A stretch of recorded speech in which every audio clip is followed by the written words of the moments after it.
perintis. Bandara perintis yang ada di Pulau Jawa itu contohnya Bandara Ngloram yang ada di Kabupaten Blora, kemudian Bandara Sudirman yang berada di Purbalingga. Yang ada di Purbalingga ini nggak main-main ini, nama pakai Panglima Sudirman. Jauh lebih tinggi stratanya daripada pahlawan-pahlawan yang lain tuh. Tetapi dipakai namanya, eksistensi bandaranya sangat memprihatinkan. Saya hanya ingin mendapatkan penjelasan dari Kementerian Perhubungan, mengapa bandara-bandara perintis khususnya yang ada di Pulau Jawa, yang saya sebutkan ini utamanya, ini tidak eksis, tidak operasional. Padahal pada saat bandara ini belum dibangun, belum menjadi bandara komersil, belum mendapatkan perhatian dari Kementerian Perhubungan, pemerintah daerahnya luar biasa perjuangannya, bahkan sampai gubernurnya sangat luar biasa, gigih sekali berjuang.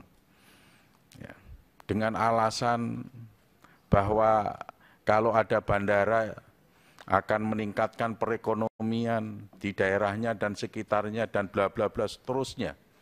Ya, tapi mengapa setelah itu direspon oleh Kementerian Perhubungan, bandara tersebut dibangun, tidak operasional, tidak ada penerbangan, tidak ada maskapai yang mau di situ. Ya bukan berarti ini kesalahan Menteri Perhubungan. Bisa saja itu karena niatnya pemerintah daerah yang tidak didasarkan pada satu kajian yang ilmiah. Kajian ilmiahnya tidak matang, studinya tidak matang, perencanaannya tidak matang.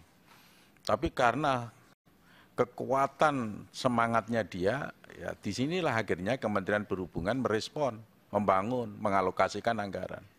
Begitu baiknya Menteri Perhubungan, tetapi ketika tidak operasional maunya dibebankan lagi kepada Menteri Perhubungan. Ini kan tidak fair, begitu ya. Tapi bagaimanapun juga, ya Kementerian Perhubungan pasti tidak mau melepas begitu saja, tidak mau membiarkan begitu saja bandara tersebut tidak operasional, terbengkalai gitu ya. Maka saya memberikan saran kepada Kementerian Perhubungan, coba tolong dikaji mengapa hal yang demikian bisa terjadi, gitu ya. Tidak sesuai dengan studi awal. Kalau kita lihat seperti contoh secara nasional adalah Bandara Kertajati, tapi kalau di tingkat lokal itu adalah di sana, di Bandara Ngloram dan di Bandara Purbalingga, Sudirman. Ini merupakan satu pembelajaran terhadap Kementerian Perhubungan. Jangan sekali-kali secepat itu merespon permintaan daerah untuk membangun bandara di Pulau Jawa. Karena moda transportasi di Pulau Jawa itu pilihannya banyak. Ada kereta api, ada bis, mobil pribadi, gampang. Tidak mesti harus memakai transportasi udara. Tapi kalau misalnya itu di daerah terluar, ya, itu saya sangat setuju. Di kepulauan-kepulauan saya sangat setuju. Kemarin kami Komisi 5 dengan orang yang terbatas, hanya 5 orang dari Komisi 5, Pak, datang di Maluku, konspek di sana. 11 bupati dan wali kota, 10 bupati dan 1 wali kota datang menyambut kami rapat dengan antusiasnya mereka. Saya sangat paham bahwa kehadiran kami Komisi 5 di sana itu dinanti kehadiran infrastruktur. Dan banyak sekali bupati yang meminta dibangun bandara perintis di kabupatennya. Karena memang sadar betul tanpa ada bandara transportasi udara, mereka tidak akan lancar bertransportasi.